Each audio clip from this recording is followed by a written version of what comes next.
Now don't be alarmed, I do put on quite a lot of highlighter.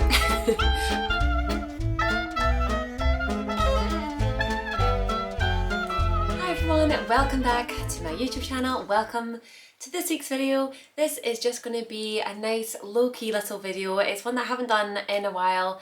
Get ready with me. I'm just going to be chatting through a couple of questions that I popped on my Instagram. So I've got a few questions to answer. I'm just going to do my makeup. As you can see, I've already got some rollers in my hair because I thought I wanted to try and have the rollers in for as long as possible, so I popped them in a wee bit earlier. I used to always wear rollers for nights out and I just kind of fell away from using them, and then I've started using them again because I do think it's really good to get that bit of volume like from the root. So that's the rollers, but I'm just going to get started on my makeup. My face might look a bit weird at the minute because I do have a bit of fake tan on, and sometimes it just looks really quite odd before you've put like makeup on. So first of all, I'm desperate to get some foundation on. So this is the one that I use. This is the NARS foundation.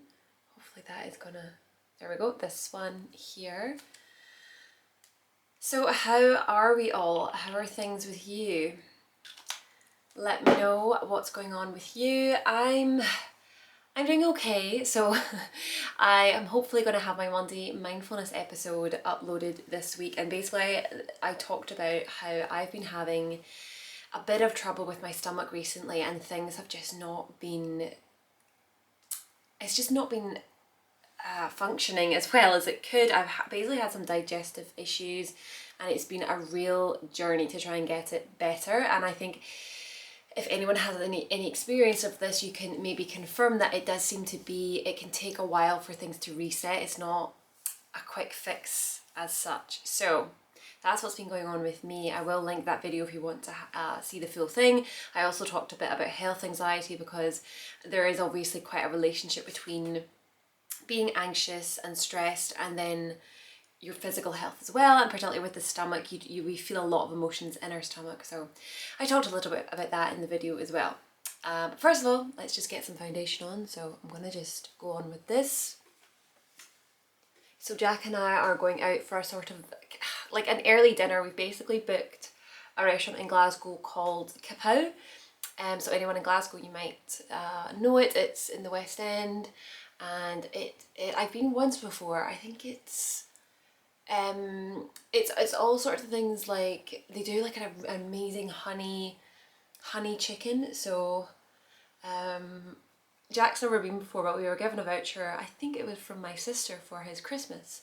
So that is what we're doing, and we'll maybe like have a wee wander around the West End first of all, and then we're just gonna go for an early dinner. I booked it for like 5 o'clock just because, so you know, Sunday I would either thought let's go for lunch, or I sometimes quite like having like a wee afternoon out, like whether we will go somewhere beforehand or, you know, just it's just good to get back and then, you know, prepare for the week really.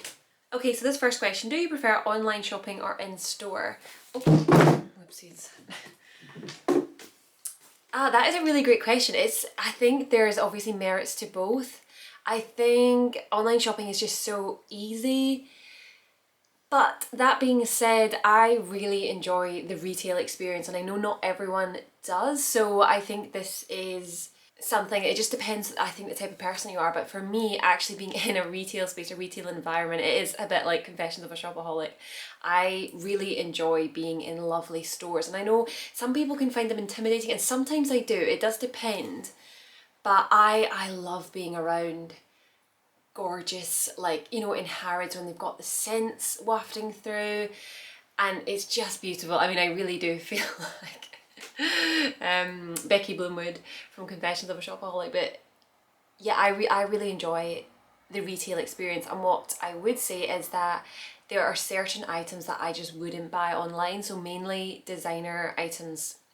If I was making a splurge or was making, you know, an investment in something, I would definitely go into store. So I think bar one pair of shoes, I've never bought anything designer online, because for me, going into the store, looking at the item multiple times, seeing how I don't know, it just looks when you're there and then going back. For me, buying something is a really lengthy process, something that is expensive. I'm not someone that would make like a quick decision on it. I would really like to see it different, like outfits, different days. And I know you can do that at home, but no, for me, if I'm making a purchase, say like a bag, I 100% want to buy it in store, because that's, for me, that's part of it. And any bag that I have bought, I remember which store I bought it in, I remember where I was, I remember like the day, and for me, they're little memories. So I think for designer things, definitely in store. But for things like Zara, obviously it's really easy to order online from them. So high street, probably online, designer, in store. Okay, so I'm just going to go in now with a little bit of concealer. This is the one that I'm using, so it's the NARS one again, which complements the foundation. So I started using NARS maybe a couple of years ago now, and I really like their products. I used to use Double Wear, but I think Double Wear is one of those foundations you can just get a bit done with, because it can feel so heavy, and I do feel like this is slightly more, like slightly dewier. So I basically usually put it under my eyes. I mean, I am in no way an expert at makeup. I'm not that skilled at makeup, and I don't know how to contour. I've never contoured, so that's not something that I would want to talk about, because I just feel like I wouldn't know what I'm doing. So I'm kind of just putting, I do have a few little breakout areas at the minute. So, okay, there we go. And then I do have this beauty blender, which is, ew, disgusting. And then sometimes I just use the brush again. So I will just do that, and then I will look at the next question. Sorry, I keep fidgeting with this robe because I'm scared it's gonna like fly open. Next question was, how old am I? So I'm 30 years old, and this is something that, do you know what? I've been thinking about a lot recently, and I think, see, when I first turned 30, I had like no like worries, no nothing about it, like just thought of it as another birthday, like pretty much. And I'm not someone that is ever worried about, you know, birthdays or like getting older. Like I always just felt so, I always just try to be really grateful to be here. So many people don't get that chance, and you know, so I've always tried to look at birthdays as a really positive thing. However, so I turned 30 and I had no issue at the start. But recently, and anyone else who's 30, you can maybe let me know how you felt or whether you experienced something similar. But there's just so many things that I've started to think like, oh, you're 30 now. You're 30 now. And it's a bit silly, because 29 and like, what is the difference? You know, in the grand scheme of things, it comes down to like a day over, that's you now 30. But there's just some things that I'm like, oh gosh, no, I'm 30 now, I probably shouldn't do that. Or it is a bit weird, and I definitely think you can suddenly feel a bit of pressure thinking, okay, 30 is an adult. 30 is, you know, you're really like know what you're doing. And I also think it's quite funny because, as I said, I've always tried to be quite positive about birthdays. And it's just funny when you think like, okay, I don't look like an 18-year-old anymore. And then obviously the whole wrinkles, all that thing, like that all definitely did hit me when I, like a bit after I turned 30, I thought, oh my God, like it's weird, like it does, I think it's because it's that shift into another decade. It just feels older, and it feels more, you have to be more responsible by this point. And yeah, I think it's a difficult one, and I can see why some people do find it a little bit difficult. I would say it's not bothered me that much, but it has made me question things or look at things and just think, gosh. And also I do feel as like all of a sudden I have felt really old, like as if, oh gosh, I'm really ancient now. Like, so I'm 30 years old. Yeah. And I would, anyone that is watching this that is, you know, 20s, early 20s, honestly, just don't rush. Like, do not put pressure on yourselves to have things figured out or know what you're doing. I do think that is one big mistake, certainly in the UK, or, you know, the school that I went to and then onto university. There was so much pressure to get straight into uni, and as soon as I graduated, I was getting pressure from like the older generation around me. And I don't mean my mum and dad necessarily, but others saying that you get a job, you're getting a job, and they push you into your career and you don't even know what you want to do yet. I think there's too much pressure. And I think honestly, see, like 2021, up to like 25, 26, 27, you're still so young. Listen to your Auntie Lesley. So if you are in that age and you're worried about things or you don't know what you're doing yet, like honest to God, here's me 30 and I don't know what I'm doing, so it's fine. Okay, moving on from the age question. So I'm now just going to pop on a little bit of translucent powder. So this is the Laura Mercier one that I am using. I don't know, yeah, this one here. This one I think is really popular, this one. The only thing I find is it's quite hard not to get too much because all of mine like comes out, I think it's because it's quite full, this one. It does last for so long. So I usually just kind of scrape it into the lid a bit and then tap the brush. And I did hear that it's better to do this, like rather than sort of, I don't know, brush it over or pat it in a bit. I'm someone that definitely, if I'm out, I do get really shiny, so you know, in the T-zone. So yeah, a little bit of powder is definitely good for me. This is obviously going to be looking really matte at the minute. Okay, I'm just going to pull up the next question. Do I like Saturday or Sunday more? I think when I was younger, I really didn't like the feeling of the Sunday dread, and I think that's definitely stuck with me a wee bit. I think I prefer a Saturday. I think one thing you can do to help lengthen your weekend is go out on a Friday, like even just for dinner or go out somewhere. I definitely feel like that helps. So I think I would prefer to, no, I do like going out on a Saturday night, I think. But I think if you can go out a Friday night, it does help. The next day you've got a full day, and then the Sunday hopefully to relax a bit more. I think I just prefer a Saturday. I like the feeling of a Saturday morning, feeling of Saturday night. A Sunday morning, sometimes it can be a bit like, oh gosh, ready for Monday again. And I'm not someone that does necessarily like dread Monday, but I think that feeling just sticks with you for like, oh, I used to like, when I was younger, a Sunday night and you had to like pack your bag and like make sure your homework's all done. No, I didn't like that feeling. So I think Saturday. Saturday's my answer to that one. So the next question is saying, how long did it take me to find my style? And I'm someone that would just want to be really honest and transparent about this, because I think anyone that sort of says, oh, I've always been really fashionable or I've always known my style, like, I don't think that is really accurate. I think particularly my generation, we all went through like an awkward stage or didn't know what we were doing. There were some styles that just weren't that cool. So I'd say like if you were to look back, I don't have loads of pictures growing up of my outfits because like phones and like they just weren't a thing really, and I wasn't gonna like take a camera into town. I mean, I did on nights out. Yes, I was the camera generation, taking like a digital camera on a night out. I mean, mine never made it home. I was the worst for breaking my camera.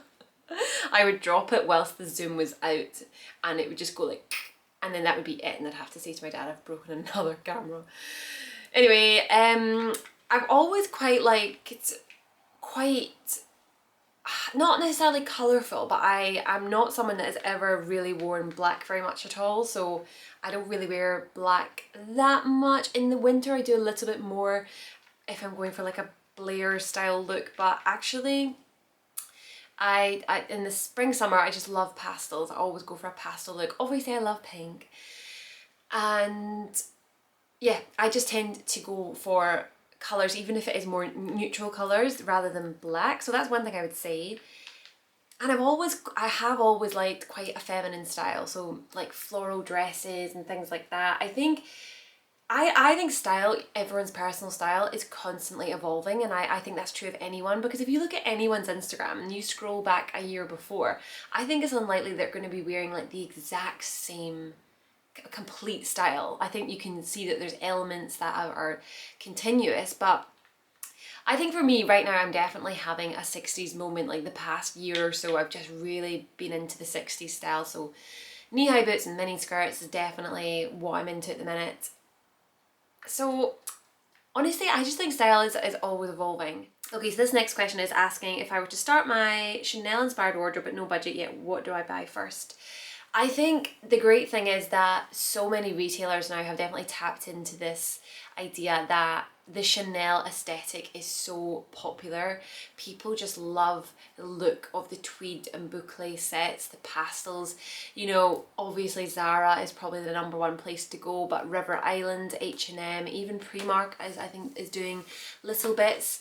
I think I think probably one of the best places to start would be a really classic, timeless Zara tweed blazer. Obviously they bring them out every season, but I think if you could pick a colour that you think you would wear most regularly, so maybe something neutral, it could be even a black tweed blazer, whatever colour you think fits with you and your style best, I would invest in one of their blazers, which they are pricey, like, you know, I think it depends on the style, but probably, but you know, you are talking like £80. But I think there's so many ways of styling them. So with a skirt, with jeans, over a dress, and it really is a great way of getting that look, the Chanel look. I mean, it's nowhere near the price of an actual Chanel suit. I think I will link my video on how to get the Chanel look on a budget, because I did a full video on this, which I really love doing, and anything that has the two-tone contrast is something that you can look to get that Chanel aesthetic. So there was an Oasis cardigan that I shared on Instagram, and I had so many requests for the link. It seems to have sold out now, but there isn't a similar one from Urban Revivo. I will link that with it's got the cream, the two-tone, like cream and black. It's gorgeous. But so that type of thing I think is great for really getting that Chanel look. And to be honest, like I said, there's so many high street brands now that are going for the Chanel look. So even like the two-tone shoes, Oasis have done a pair, June, you know, their Croft shoes, things like that. And if you wanted to, and you know, we're in a position to maybe start saving for something small from Chanel, I also talked about little pieces of their costume jewellery. So the earrings that I have, I mean, I honestly wear them, I barely take them off, to be honest. I know people are really sick of seeing them. I just absolutely love them. I think they're so classic, they're so versatile. Or, you know, like the wee studs, they're obviously expensive, but they are at least, it's feasible rather than like a Chanel bag. I mean, it's out of reach. Yeah. So, that would be my advice. Like, definitely look at Zara, look at other high street brands, and you can just slowly start to put together an aesthetic. And what's great is once you have a few pieces of the same aesthetic, they all tend to go together quite well. I do find that with a lot of the Zara outfits, is that the cords you can kind of mix and match a little bit.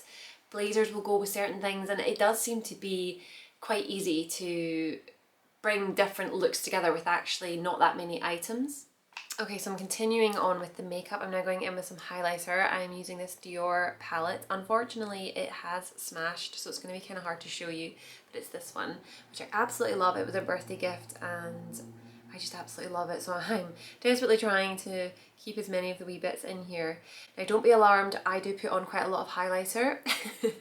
I like a strong glow on the cheekbones. So, but what I find is I put it on and then it kind of settles, or what I sometimes do is go back over just lightly with my foundation brush, and it sort of tones it down a bit. But yeah, it's kind of one of my signatures is a strong highlight. So basically just going to smile and then dab it along here. So obviously that does look quite a lot at the minute. Don't panic, it's not going to look like just a big stripe. I mean, it will for like a wee second. Oh my god, honestly. It looks way worse on camera. I swear it doesn't look like that in real life, but okay, so I'm just basically keeping on going with that. And then I just usually do this, and it just sort of dulls it slightly if I have overdone it. Yeah, it's kind of here, I've just taken it down a bit too much. Obviously I wouldn't normally be using a camera to try and do makeup, but okay, so I'll leave that for a second. I think you can see it now. Okay, so what I'm just going to do now is basically shade in my eyebrows a little bit. So I actually did have my eyebrows waxed and tinted, and I had my eyelashes tinted for the first time since pre-pandemic. So I'm going to just show you. So hopefully you can see my eyelashes are darker now, and that my eyebrow does have a wee bit of colour, because I am very, very fair. I barely have like a colour to my eyelashes. They're not too bad lengthwise, but they honestly just look like nothing. So yeah, for me, investing in that little beauty treatment every now and again is definitely worth it. So I basically just, see, I'm not really a makeup gal. Well, I mean, I love makeup, but I'm not up with all the right products. And there's a new mascara I've seen. I think it's gone viral on TikTok. I'm gonna try it. I think I'm gonna order it. There's a girl, I don't know her name, but she's so funny. She does loads and loads of like really good TikToks and reels. She does like the Samantha voice, you know, she's like, yeah. Sorry, not Samantha. Jennifer Coolidge. I'm trying to think what she said. She's the girl that's like, you're a bad bitch. Anyway, so she used the mascara and it looked insane. So I think I'm going to try it. I will include a screenshot here so you know what I'm talking about, but I will definitely do a wee review or something if it is good. So basically what I'm going to do now is just lightly go over my eyebrows with this pencil. Sorry, it's not a pencil, it's a brush. I just have to be careful with my eyebrows because they look, you know, if it's too much they just look so stupid because it's just not in my colouring. Okay, so I'm also just going to check the next question, and in fact I remember one of them, which was, which Sex and the City gal would I be? And I would definitely be Charlotte. She 100% is my favourite. I love her style. Yeah. That being said, I also really like Samantha. I am not as, I would think personality wise, I am closer to Charlotte. That being said, I definitely think Samantha's like the best character. Like and yeah, I mean, she deserved better. Kim Cattrall deserved better in my opinion. But if we're talking about the characters, yeah, Charlotte, I just like her aesthetic, I like her style. Okay, so what I'm also going to do now is just take this exact same eyeshadow and put it like under here because I just quite like doing this. I just think it helps soften the eyes a bit and kind of give them that wee bit of, I don't know, just like gives them a slight bit of shading rather than, I don't really wear eyeliner. I mean, this is the makeup that I just do. I do like the same thing every time. I have no skills to know what to do. And I do sometimes do eyeshadow, but rarely. Like actually on my eyelids because... Okay, again, this might look a tiny bit weird at the minute, but don't worry because once you get the mascara on, it looks better. And I'm actually just going to do a really light coat of mascara because I'm going to put fake eyelashes on. I am still using the set that are the magnetic ones with the black eyeliners. I will show you how it works. They are good. I like them. I like the fact that I've been able to wear them like quite a lot of times, but it's quite difficult to get the black. The glue is black essentially, so it's obvious. I think it's very obvious if you know, if your line isn't straight. So people that are used to liquid eyeliner, it would probably be much better. Okay, so the next question was favourite foundation, and I definitely would say it is the NARS one at the minute. It's not to say I wouldn't try one, and you know, a different one in a wee bit, but I am quite happy with it. And see, once I just find one, I'm like, okay, what's the point in changing? I did, as I said, I did used to like double wear, and I think I tried a Giorgio Armani one at one point. But for me, I do like quite a full coverage. I think because my skin it can be kind of that pigmented way, and I do still get breakouts, which, you know, for goodness sake, I can't be worried about breakouts and wrinkles. I feel like that's just unfair. But yeah, so the NARS one, I think it's the NARS Radiant Foundation. Oh gosh. Right, okay, so this is the, I'm gonna have to really concentrate. I might have to do this off camera to be honest. So this is the glue for these eyelashes. So this was in a goodie bag at an event I went to, which was really nice to try. So it is the Lola's lashes. So basically it is actually a really cute set. You get fake eyelashes, you get this glue, and then there's a little pen that you can use to touch up, which is quite handy. So, but as a girl who doesn't wear liquid eyeliner, this was really daunting for me, and eyelashes are just behind me on my bedside table because I had them on yesterday. So, but it is quite good because even if there starts to be a little bit of build up of glue on the eyelash, because it's black, it doesn't look as obvious. So the only thing is I have bashed the brush a bit, so The hairs, oh God, the hairs are going all over the place. Okay, so that's basically put on. Oh, see, no, I'm too wobbly at it, but you can just cover it with the eyelash then. I'm just going to check which one for which eye. Ooh, it's so hard to tell. I mean, it is really cool because this is now going to, because it's magnetic, it's going to stick. But the only thing I would say, so say you're on a night out and you wore these eyelashes, I just wouldn't be that confident using like black glue to touch it up. Say you had to put a wee more glue on. Whereas with the other glue, the translucent one, even if you put a bit too much on, it usually dries clear so you can't really see it. Okay, I kind of need to fix the positioning of it, but that is it on. They do look good, like as in, obviously I'm not saying I've done that well, but they are nice eyelashes. Okay, so now for the other eye, I'll do this off camera. Okay, so there's a question here, skincare fake tan product that I use. So what I've started doing is using some skincare products from The Ordinary. So I now use a hyaluronic acid from The Ordinary, and I also use a retinol, and I use their moisturizer. So I'll grab the products. I'll just grab them from the bathroom and I'll bring back the fake tan that I'm currently using as well. So I think I said this in a video before that because clothes are my thing, you know, I basically preserved all my budget for buying things on clothes. So I didn't really use, that's why I don't spend that much money on buying new makeup products or changing things up. I basically stick to what I have and I just like use it as long as I can. Same with skincare. I didn't really pay much money for, I didn't really invest in like expensive skincare by then. I thought, oh my gosh, I'm 30 now and I'm not doing anything that I probably should be. So I started using this hyaluronic acid, which anyone in the skincare world is going to be like, oh my god, like how do you not know what it is? But I didn't really know what it was. But it's basically, this is the one that I use from The Ordinary, and they are so reasonably priced. I've been happy with the price. I think it's like, I think it was like £6 or £7. I might be wrong, but it's around about that, I'm sure. And then this is the moisturiser, Natural Moisturising Factors plus HA. And then I also have a retinol from them too, which is in the fridge. So I also use that. I try and use it like once a week because I'm trying to build up my tolerance to it. You can, if you are going to start using a retinol, make sure you look into it first of all, because you have to try and, particularly if you've got sensitive skin, which I do. So I should be trying to use it more, but I just forget sometimes. That's my skincare.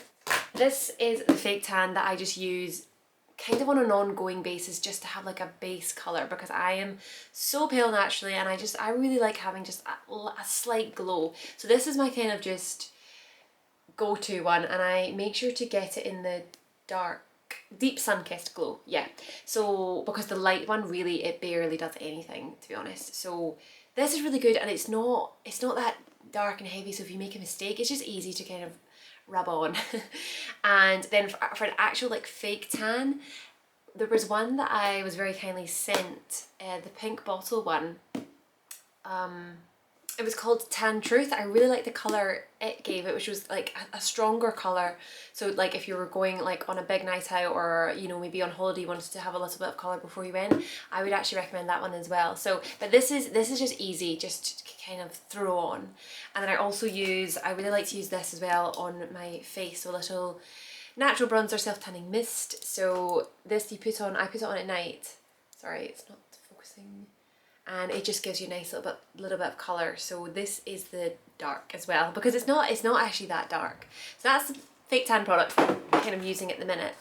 So unfortunately my camera started to overheat, so I had to just quickly do my lips off camera. So what I've done is lined them with this MAC lip liner, and then I used my Dance Floor Princess Charlotte Tilbury lipstick, which is my absolute favourite. It is completely run out now, so I'm having to like pretty much scrape it kind of onto my lip. I definitely need to go and get another one, which is what I'm going to do whilst I go and look for a blusher. So that's the two lip products that I use, and then on top just a little bit of gloss. Again, it's a Charlotte Tilbury one, which is a lip plumping one, I believe. So this is Pillow Talk. That's what the lips look like. I always feel like the lips make the look. So I just wanted to quickly answer one of the last questions, which was a favourite Gossip Girl outfit. That is really tough because there are so many that I absolutely love, and not necessarily all from Blair, but I think one of my favourites is Blair's the ice skating outfit. Absolutely love that. I think it's so cute. Let me think. The one that I did a kind of recreation of with the mage coat. Sorry about that noise if you can hear it. The black and white checked coat. Gorgeous. I'm just thinking, trying to think off the top of my head. What I'll do is I'll include some pictures here of my other favourite outfits, but yeah, a lot of what Blair wears is definitely my style, although now that I'm in spring summer I do tend to move away from Blair's aesthetic and I go more towards like the kind of Elwood's pastel-y aesthetic. So I think there was one last question. What I'm going to do is unfortunately the camera's going to run out, so what I thought I would do is finish getting ready and then I will come back and finish the video. So there was a question about, it says, hi, teach us your basics. I'm actually not sure if that meant like makeup basics. If it did, then that is it. I mean, this is as much as this is like my full makeup. Like this is what I would do for like I would do the same thing for like a night out. I'm going to a wedding next week and I'll probably just do a very similar thing. Obviously I'm going to try and make sure that eyelashes are correct. I'll probably get new ones for that. I'm not sure if that meant anything else. I think it must mean basics. Makeup basics. What I'm going to do off camera now is just curl the rest of my hair and I will clip in my extensions, and yeah, sorry I haven't managed to include that in the video, but I am running out of time battery wise, so I will go and do that and then I will come back just before I leave just to finish the video. Okay, so just quickly ending the video. This is me ready to go, to be honest. It's not been a perfect get ready with me. My hair is a bit straggly looking. This is what I've chosen to wear, so we're just going to head out. That's Jack back just from taking Teddy out, so I better head off. But thank you for watching today's video and I will see you next Thursday at 7 o'clock. Bye!